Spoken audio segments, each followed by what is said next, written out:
Hello everyone. Today we are going to talk about the IC engines.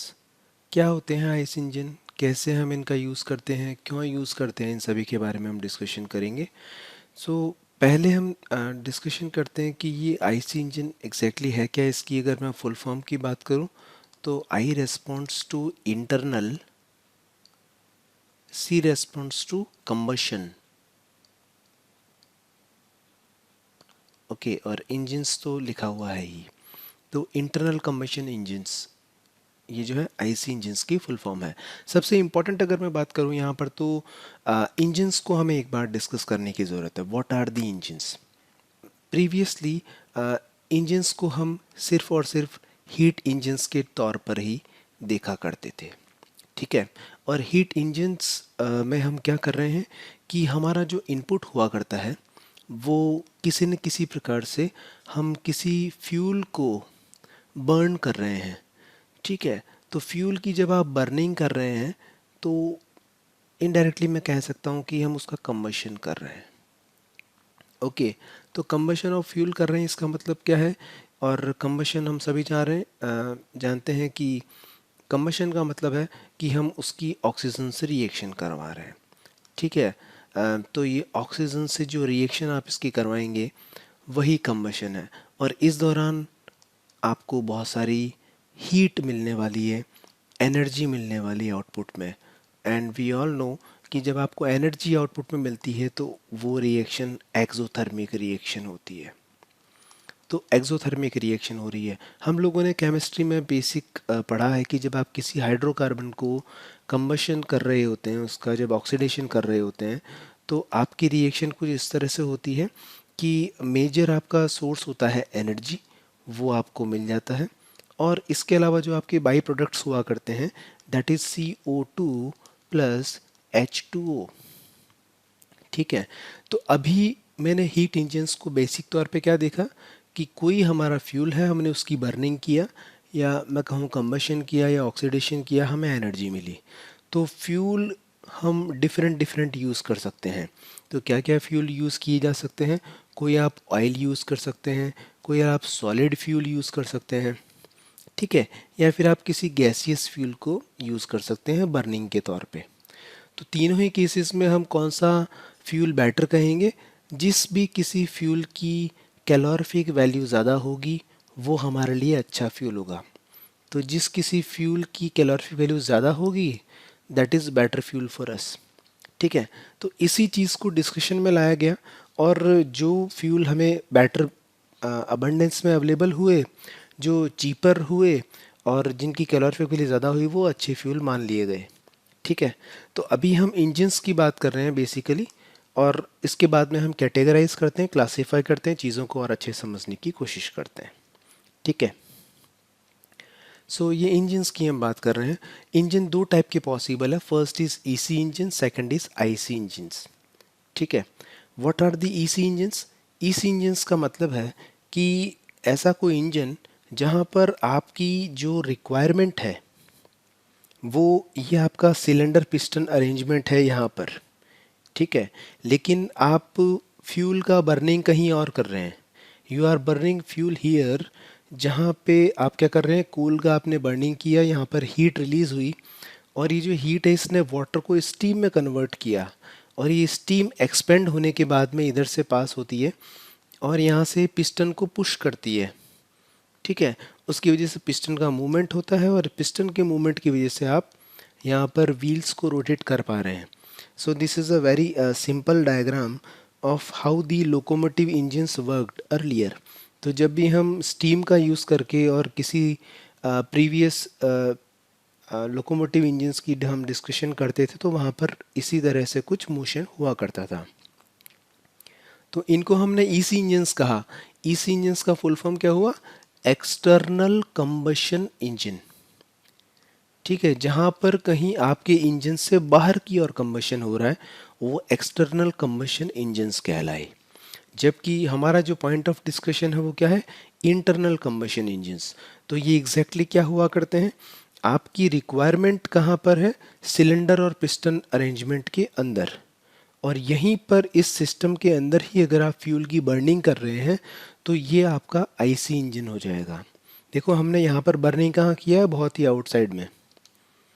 ठीक है, उसने steam को expand किया और उसके बाद में एक्सपेंड स्टीम जो है उसने पिस्टन को पुश किया। जबकि यहाँ पर क्या हो रहा है, सिलेंडर के अंदर ही फ्यूल का कंबशन हो रहा है।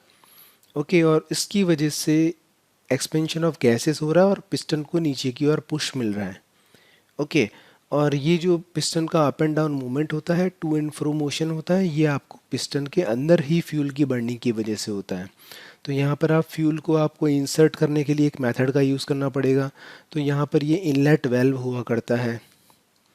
So this is inlet valve, यहाँ से फ्यूल अंदर आता है। ठीक है, फिर वो बर्निंग होती है। अगर आप स्पार्क इग्निशन इंजन्स की बात करें, पेट्रोल इंजन्स की बात करें, तो एयर और फ्यूल का मिक्सचर अंदर आता है, उसको आप कंप्रेस करते हैं, उसके बाद में स्पार्क प्लग से उसे इग्नाइट कर देते हैं। ठीक है, और अगर आप कंप्रेशन इग्निशन इंजन्स की बात करें, मतलब डीजल इंजन्स की, तो आप सिर्फ एयर को सक करते हैं, वो कंप्रेस होती है, उसके बाद में आप फ्यूल इंजेक्टर का यूज़ करते हैं। ओके, वहाँ से आप फ्यूल को स्प्रे करके इनसाइड ऑफ द सिलेंडर आप एंटर करवाते हैं स्प्रे की फॉर्म में, और उससे कंबशन हो जाता है। तो ये जो फ्यूल की अंदर बर्निंग हुई, इसको बर्निंग होने के बाद में जो गैसेस हैं, बर्नड गैसेस, इनको आप एग्जॉस्ट वेल से बाहर की ओर निकाल देते हैं। ठीक है, एयर इनटेक के रास्ते वगैरह कई हो सकते हैं। ठीक है, आप साइड में कूलिंग के लिए भी कुछ मीडियम का यूज़ करते हैं कूलिंग के लिए। क्रैंक केस वगैरह में आप जो है क्रैंक शाफ्ट वगैरह को मूव करवाने के लिए स्पेस रखते हैं। ठीक है, कूलिंग के लिए या लुब्रिकेशन के लिए हम ऑयल यूज़ कर सकते हैं। So this is the basic diagram of IC engine, और ये इस इंजन्स के बारे में बेसिक इन्फॉर्मेशन आपको यहाँ पर मिल रही है। ठीक है, अब हम बात करते हैं, अगर हम क्लासीफाई करना चाहें आईसी इंजन्स को तो हम कैसे क्लासीफाई करेंगे। ओके, सो क्लासिफिकेशन कई सारे पैरामीटर्स के बेस पे हो सकता है। So our first parameter is based on the ignition system. ठीक है, कि आपका इग्निशन का सिस्टम क्या है। तो कुछ इंजन्स ऐसे होते हैं जो कि स्पार्क प्रोड्यूस करके इग्नाइट किए जाते हैं। तो जो भी आपके पेट्रोल इंजन्स हैं, वो सारे के सारे स्पार्क प्लग का यूज़ करके हम उनको इग्नाइट करते हैं। तो these are the petrol engines. जिन भी सिस्टम्स में आप diesel as a fuel use करते हैं, वो आपके एक डीजल इंजन्स कहलाते हैं या फिर कंप्रेशन इग्निशन इंजन्स कहलाते हैं। तो आप फ्यूल के इग्निशन के तौर पर भी सिस्टम को क्लासीफाई कर सकते हैं। सेकेंड पॉइंट है हमारा based on the type of fuel used, आप कैसा फ्यूल यूज़ कर रहे हैं। तो आप पेट्रोल का यूज़ कर रहे हैं या फिर आप डीजल का यूज़ कर रहे हैं, एलपीजी का यूज़ कर रहे हैं, सीएनजी का यूज़ कर रहे हैं, या ड्यूल फ्यूल। ड्यूल फ्यूल में क्या होता है कि आपने दो फ्यूल्स का यूज़ किया है, जैसे कि कई बार हम मिक्सिंग ऑफ फ्यूल कर देते हैं। ओके, जैसे आपने कहीं पर देखा हो, जैसे कि हम एलपीजी और पेट्रोल दोनों एज अ फ्यूल काम में ले रहे हैं, तो ये ड्यूल फ्यूल इंजन्स भी काम में आ सकते हैं। Third category of classification is the based on the working cycle. Working cycle क्या है, कौन से बेसिक आइडियोलॉजी पर ये वर्क करते हैं। तो एक साइकिल है ऑटो साइकिल, दूसरा साइकिल है डीजल साइकिल। और भी मल्टीपल साइकिल्स हैं, बट ये दो ही आपके बेसिक अंडरस्टैंडिंग को इम्प्रूव करने के लिए काफ़ी हैं। तो जो ऑटो साइकिल है ये बेसिक साइकिल है, और जो सारे के सारे पेट्रोल इंजन्स हैं वो ऑटो साइकिल के बेसिक फंडामेंटल के ऊपर ही डिपेंड करते हैं, उसी को फॉलो करते हैं। और जो डीजल साइकिल है वो डीजल इंजन्स के लिए काम में आता है। ठीक है, नेक्स्ट अगर हम पैरामीटर की बात करें, क्लासिफिकेशन पैरामीटर तो होता है नंबर ऑफ स्ट्रोक्स पर साइकिल। तो कितने नंबर ऑफ स्ट्रोक्स पर साइकिल आपके सिस्टम में हैं। तो अगर कोई इंजन ऐसा है जिसमें पर साइकिल 4 स्ट्रोक्स होते हैं, तो वो 4 स्ट्रोक इंजन्स कहलाते हैं। कई बार हम न्यूमेरिक 4 स्ट्रोक भी लिखते हैं। ठीक है, और ऐसा ही अगर आप 2 स्ट्रोक्स की बात करें, जो कि प्रीवियसली काफ़ी फेमस हुआ करते थे, आजकल हम यूजुअली 4 स्ट्रोक इंजन्स को ही प्रेफर करते हैं। तो ये 2 स्ट्रोक इंजन्स आपने कभी मोपेड वगैरह का यूज़ किया हो, पुराने जो स्कूटर्स वगैरह हुआ करते थे, वो 2 स्ट्रोक इंजन्स हुआ करते थे, जिनमें कि आप पेट्रोल के साथ में लुब्रिकेटिंग ऑयल को भी मिक्स किया करते थे, तो ठीक है। नेक्स्ट क्लासिफिकेशन पैरामीटर है हमारा based on the application of the engine. तो कौन कौन सी एप्लीकेशन यहाँ पर हो सकती है कि आपका जो इंजन है वो स्टेशनरी है या फिर आपका इंजन मोबाइल इंजन है। नेक्स्ट पैरामीटर की बात करें तो कूलिंग सिस्टम कैसा है, क्या आपके सिस्टम में एयर कूलिंग हो रही है या फिर वाटर कूलिंग हो रही है। ठीक है, ऐसे ही हम और भी पैरामीटर्स की बात करें तो the next parameter is based on the speed of the engine. तो लो स्पीड इंजन जो होते हैं वो जिनमें आरपीएम रिवॉल्यूशंस पर मिनट 350 से कम होता है, लेस देन 350 आरपीएम, अगर ये स्पीड है तो फिर ये लो स्पीड इंजन कहलाएगा। 350 से 1000 आरपीएम के बीच में ये मीडियम स्पीड इंजन कहलाएगा, और अबव अगर 1000 आरपीएम आपके सिस्टम की स्पीड है तो उसको हम हाई स्पीड इंजन कहेंगे। Based on the number of cylinders, जिसमें आप ये देखते हैं कि कितने सिलेंडर आपके इंजन में है। अगर एक सिंगल सिलेंडर है तो उसको हम सिंगल सिलेंडर इंजन कहते हैं। अगर दो या दो से ज़्यादा सिलेंडर्स आप अपने इंजन में यूज़ कर रहे हैं तो उसको हम मल्टी सिलेंडर इंजन कहेंगे। ठीक है, और सबसे इम्पोर्टेंट अरेंजमेंट के बेस पर आप अपने इंजन को क्लासीफाई कर सकते हैं। ये इंजन्स वर्टिकल इंजन्स हो सकते हैं जिसमें पिस्टन का मूवमेंट अप एंड डाउन होता है। हॉरिजॉन्टल इंजन्स हो सकते हैं जिसमें पिस्टन का मूवमेंट टू एंड फ्रो होता है। तो फर्स्ट अगर मैं वर्टिकल इंजन्स की बात करूं तो पिस्टन का मूवमेंट ऐसा होगा, हॉरिजॉन्टल इंजन्स की बात करूं तो पिस्टन का मूवमेंट दाएं और बाएं होगा।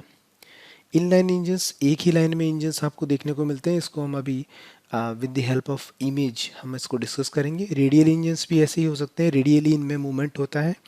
वी इंजन्स शेप के अकॉर्डिंग होते हैं, V engines, W engines, X engines, we will discuss it these different engines with the help of different images, and opposed cylinder engines.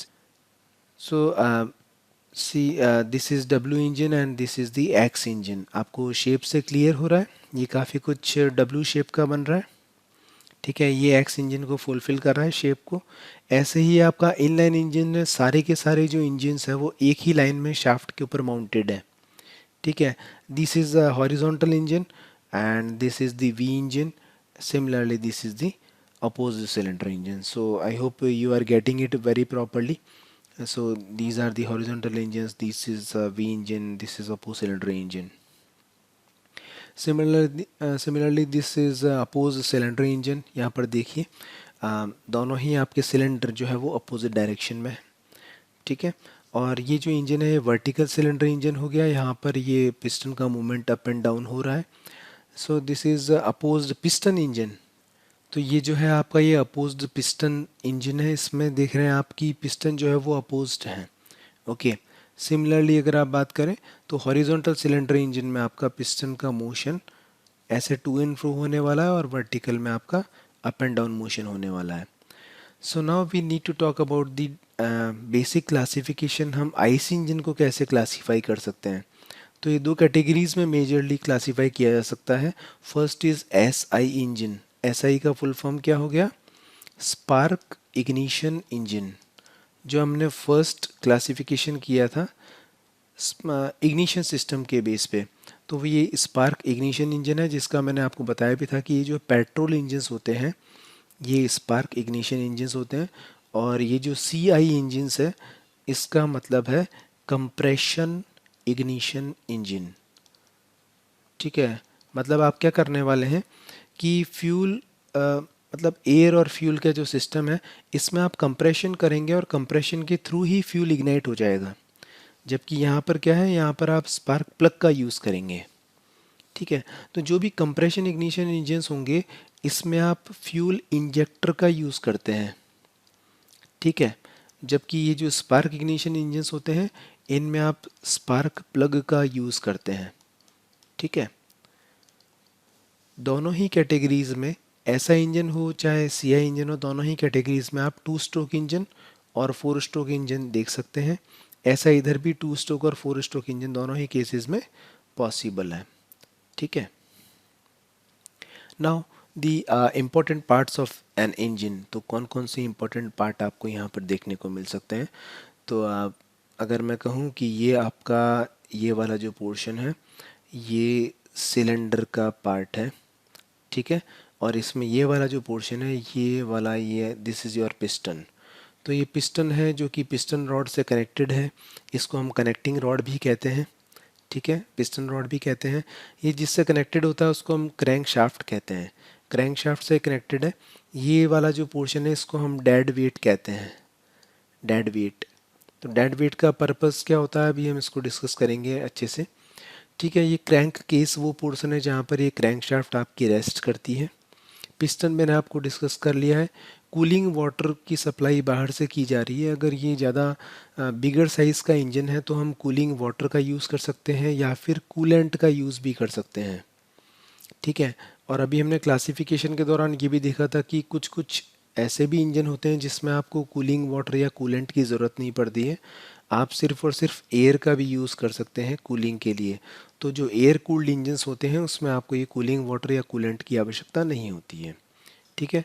Then ये जो इस लाइन के ऊपर वाला जो पोर्शन है ये आपका सिलेंडर हेड कहलाता है।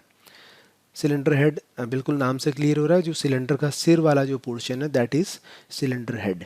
यहाँ पर दो वेल्व हुआ करते हैं, जहाँ से फ्यूल और मिक्सचर अंदर आ रहा है उसको हम मिक्सचर जहाँ से अंदर आ रहा है वो आपका इनलेट वेल होता है, इनलेट वेल्व या फिर इनटेक वेल्व कहते हैं।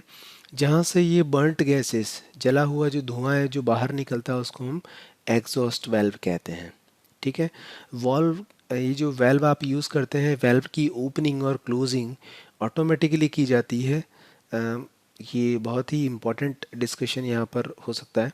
तो कैसे ये वेल्व की ओपनिंग और क्लोजिंग होती है इसके लिए हम कैम्स का यूज़ करते हैं। तो what is a cam? Cam कुछ ऐसी एक ज्योमेट्री का बना हुआ एक शेप होता है जिसको हम कुछ इस तरह से क्रिएट कर सकते हैं, समझ सकते हैं। देखिए इसका मैक्सिमम पोर्शन जो है वो राउंड शेप को फॉलो कर रहा है, यहाँ से लेके और ये लगभग यहाँ तक ये राउंड शेप को फॉलो कर रहा है। और ये जो रिमेनिंग पोर्शन है, इतने पोर्शन में आपने देखा कि ये थोड़ा इलिप्टिकल हो गया या कॉनिकल शेप का हो गया है। तो जब ये कॉनिकल शेप का पोर्शन रोटेशन के दौरान यहाँ पे स्प्रिंग पे, यहाँ पे जो ये वेल्व शीट होती है, तो ये वेल्व शीट को ये पुश करता है। तो ये देखिए अभी आपको यहाँ पर दिख रहा है कैम का ये उभरा हुआ पोर्शन जो है यहाँ पर ये इसको पुश कर रहा है। और बिकॉज ऑफ दिस पुशिंग ही ये स्प्रिंग को प्रेस करता है। और स्प्रिंग के प्रेस करने से क्या होता है, यहाँ पर गैप बन जाता है और गैप के दौरान आपको यहाँ से फ्लूइड जो भी है, एयर फ्यूल मिक्सचर है या फिर सिर्फ एयर है, वो सिस्टम के अंदर आ सकती है, ठीक है। और अभी यहाँ पर ये सर्कुलर पोर्शन ही यहाँ पर कांटेक्ट में है, तो ये वॉल स्प्रिंग जो है वो प्रेस नहीं हो रही है, तो ये वेल्व क्लोज है, ठीक है। सो ये वेल्व स्प्रिंग आपने प्रोबेबली समझ लिया है। ये स्पार्क प्लग यहाँ पर लिखा हुआ है, इसका मतलब यहाँ पर स्पार्क इग्निशन होने वाला है। और मैं पहले भी डिस्कस कर चुका हूँ कि स्पार्क इग्निशन कब होने वाला है, जब आपका सिस्टम पेट्रोल इंजन के ऊपर वर्क कर रहा है। पेट्रोल इंजन आपका ये है, ठीक है। अगर ये डीजल इंजन होता तो हम यहाँ पर फ्यूल इंजेक्टर का यूज़ करते हैं, ठीक है। ओके, देन कंबशन चैम्बर, ये जो वैकेंट पोर्शन है जहाँ पर पिस्टन का movement up and down motion होता है, और जो यहाँ पर सिलेंडर हेड के ऊपर की दिशा में जो वैकेंट जोन होता है, इसको हम कंबशन चैम्बर कहते हैं। This is the cylinder block, outside casing of the cylinder is known as the cylinder block, okay. So main components of the IC engine हम लोगों ने डिस्कस किया। अभी सिलेंडर हमने देख लिया, आउटर पोर्शन जिसके अंदर पिस्टन का मूवमेंट होता है। क्रैंक शाफ्ट वो शाफ्ट होती है जिससे आपकी पिस्टन रॉड कनेक्टेड रहती है, जो कि ये वाली शाफ्ट है। So this is the crank shaft, okay. Connecting rod, ये कनेक्टिंग रॉड है, ठीक है। और पिस्टन हमने पहले बता ही दिया है ये वाला। और कैम, कैम ये है, इस चित्र में भी दिखाई गई है और पहले भी हमने डिस्कस कर लिया है इसको। इनलेट एंड एग्जॉस्ट वेल्व, इसको मैं अभी समझा चुका हूँ। फ्लाई व्हील एक पार्ट होता है, मेजर कंपोनेंट होता है आईसी इंजन का। ये एनर्जी को स्टोर करने के काम में आता है, ठीक है। कैसे ये एनर्जी को स्टोर करता है इसको हम देखते हैं। हम ये देखते हैं कि ये अभी मैंने नंबर ऑफ स्ट्रोक्स के बेस पे इंजन्स को क्लासिफाई किया था। तो अज्यूम करते हैं आपका कोई 4 स्ट्रोक इंजन है। तो 4 स्ट्रोक इंजन्स के केस में क्या होगा कि 4 डिफरेंट स्ट्रोक्स होने वाले हैं, स्ट्रोक ए, स्ट्रोक बी, स्ट्रोक सी और स्ट्रोक डी। इन चारों में से किसी एक स्ट्रोक में ही आपको पावर मिलती है। अज्यूम करते हैं कि ये जो स्ट्रोक सी है इसी में आपको पावर मिल रही है। ठीक है, रिमेनिंग 3 स्ट्रोक्स में क्या है, ये पावरलेस होते हैं या पावर कंज्यूमिंग स्ट्रोक्स होते हैं। तो ये पावर प्रोडक्शन यहाँ पर हो रहा है, जबकि यहाँ पर क्या है, कंजम्पशन हो रहा है। यहाँ पर भी कंजम्पशन हो रहा है और यहाँ पर भी पावर कंजम्पशन हो रहा है। ठीक है, तो क्या होता है कि 3 स्ट्रोक्स में आपको पावर कंज्यूम करनी है और एक स्ट्रोक में आपको पावर मिल रही है। तो एनर्जी स्टोर करने की रिक्वायरमेंट हो जाती है, और ये स्टोर हम कर पाते हैं because of the fly wheel. ठीक है, so now we need to talk about the main components of the IC engine. तो first main component is the piston. ये पिस्टन आपको मैंने शो कर रखा है, यहाँ पे कनेक्टिंग रॉड है, ये वेल्व है, ये वेल्व शीट है। देखिए पुश करके और वेल्व स्प्रिंग की हेल्प से ये क्लोज और ओपन करने के काम में आती है। ये क्रैंक शेफ्ट है, ये सिलेंडर ब्लॉक है। ओके, इस ब्लॉक के अंदर ही पिस्टन का मूवमेंट होता है। ओके, और ये फ्लाई व्हील है। तो ये एक व्हील शेप में होता है, इसी वजह से आप इसको फ्लाई व्हील कहते हैं। आपने कभी भी जो रैंडम इलेक्ट्रिसिटी जनरेशन के लिए जो यूजुअली तौर पे कहीं पर भी इलेक्ट्रिसिटी प्रोडक्शन के लिए काम में ली जाने वाले सिंगल सिलेंडर इंजन को कभी देखा हो, तो उसमें एक जो बड़ा सा टायर सा लगा होता है, यूजुअली ये स्टील का बना होता है। तो यही फ्लाई व्हील होता है। और इसका भारी होना या हल्का होना इस पे डिपेंड करता है कि कितनी एनर्जी आपको स्टोर करनी है और कितनी एनर्जी आपका इंजन प्रोड्यूस कर रहा है। ओके, तो ये बेसिक 2 इम्पॉर्टेंट पैरामीटर्स हैं जिनके ऊपर फ्लाई व्हील की साइज़ और वेट डिपेंड करता है। देन ये इंजन असेंबली को रिप्रेजेंट किया जा रहा है। यहाँ पर ये फिगर बहुत ही इंपॉर्टेंट है, जिसको हम अगर समझ ले तो हमें काफ़ी चीज़ें क्लियर हो जाएगी। देखिए ये आपका पिस्टन है, और ये वाला जो वैकेंसी है ये यहाँ पर रिप्रेजेंट कर रहा है कि कम्बशन यहाँ पे होने वाला है। तो ये कम्बशन जोन है एक्चुअली। ठीक है, ये इनलेट और एग्जॉस्ट वेल्व्स हैं। सो दीज आर वेल्व्स, और ये आपकी कैम है, ये भी कैम है इधर। ठीक है, और ये जिस शाफ्ट के ऊपर कैम्स माउंट होती है इसको हम कैम शाफ्ट कहते हैं। ठीक है, ये कैम शाफ्ट को रन कौन करता है, कहाँ से पावर आएगी कैम शाफ्ट के पास में, तो ये पावर आएगी इसके पास में क्रैंक शाफ्ट से। क्रैंक शाफ्ट को पावर कहाँ से मिली, तो क्रैंक शाफ्ट रन करती है because of the combustion of the fuel. तो कंबशन ऑफ द फ्यूल से जब पिस्टन को पुश मिलता है, ओके, तो वो पुश जो है वो कनेक्टिंग रॉड पर ट्रांसफ़र होता है। कनेक्टिंग रॉड जो है वो इस मूवमेंट को रोटेशनल मूवमेंट में कन्वर्ट कर देती है, और ऐसा होने की वजह से ये क्रैंकशाफ्ट घूमने लगती है। मैंने अभी आपसे पहले कहा था कि एक डेड वेट ये वाला जो इधर की तरफ लगा हुआ है, ये डेड वेट क्यों लगा होता है, क्योंकि डेड वेट का बहुत ही इंपॉर्टेंट लॉजिक है। जब पिस्टन ऊपर से नीचे की ओर मूव करता है तो डेड वेट इसके अपोजिट डायरेक्शन में होता है। तो ये जो कनेक्टिंग रॉड का जो लोअर पार्ट है इसके अपोजिट डायरेक्शन में डेड वेट होता है, और ये बिकॉज ऑफ द ग्रेविटी खुद से अब ऊपर से नीचे की ओर मूव होने लगेगा, और उससे एक्चुअली ये जो मोशन है वो रेगुलर यूनिफॉर्म मोशन में कन्वर्ट हो जाता है और सर्कुलर मोशन होने लगता है। So because of the motion of the shaft, ये यहाँ पर इसके ऊपर हम एक गियर माउंट कर देते हैं, और गियर से हमने बेल्ट अटैच कर दिया है। ओके, तो बेल्ट जो है वो गियर के ऊपर माउंट है, तो क्या होगा, ये बेल्ट या चेन दोनों में से कुछ भी हो सकता है, और इसकी हेल्प से हम इस ऊपर वाली शाफ्ट को भी पावर ट्रांसमिट कर रहे हैं। तो यहाँ पर एक्चुअली पावर जनरेट कहाँ पर हो रही है, क्रैंक शाफ्ट के ऊपर, ट्रांसफ़र कहाँ पर हो रही है, कैम शाफ्ट के ऊपर। ठीक है, then now the different important terminology of an engine. तो इसमें कौन कौन सी इंपॉर्टेंट टर्म्स काम में आ रही है। First is the top dead centre, इसको हम शॉर्ट में TDC भी कहते हैं। Extreme position of the piston at the top of the cylinder is known as the top dead centre.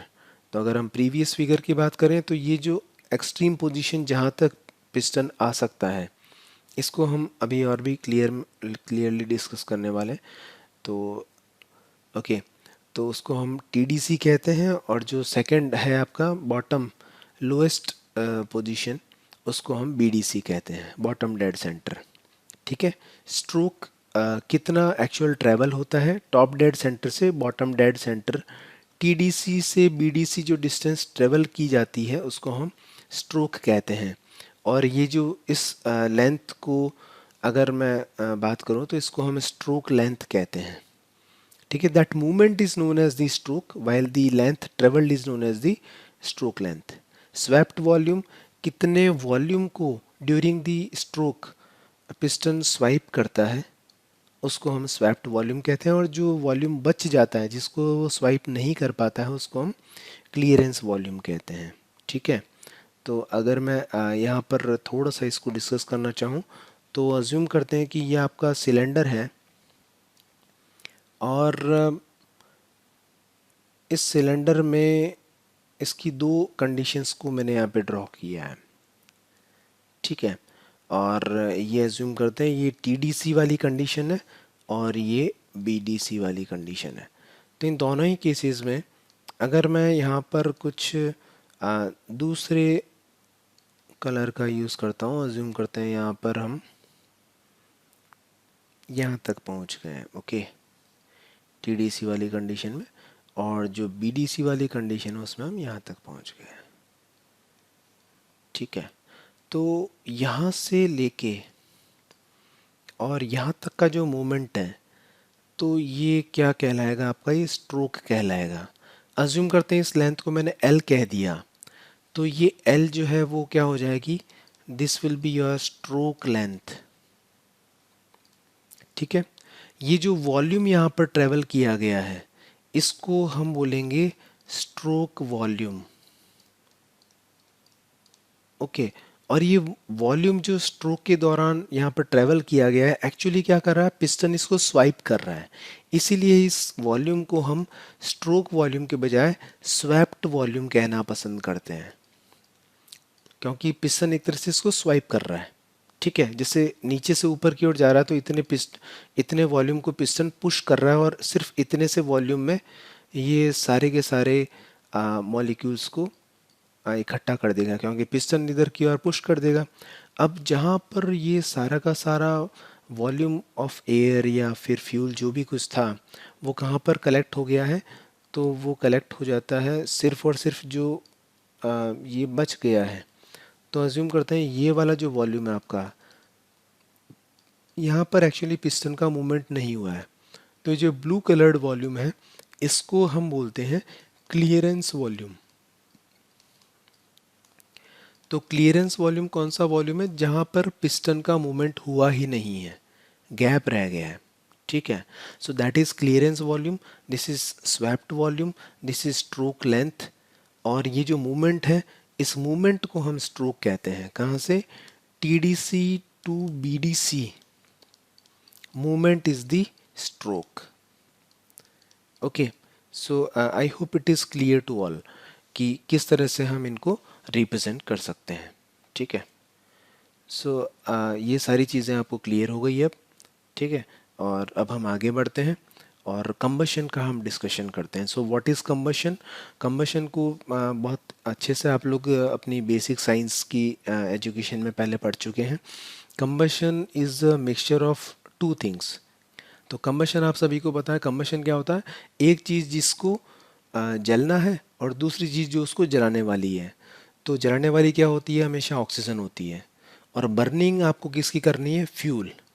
तो जो आप ऐसा सब्सटेंस जिसको आप बर्न करने वाले हैं वो फ्यूल है, जलाने वाली चीज़ क्या है, ऑक्सीजन है।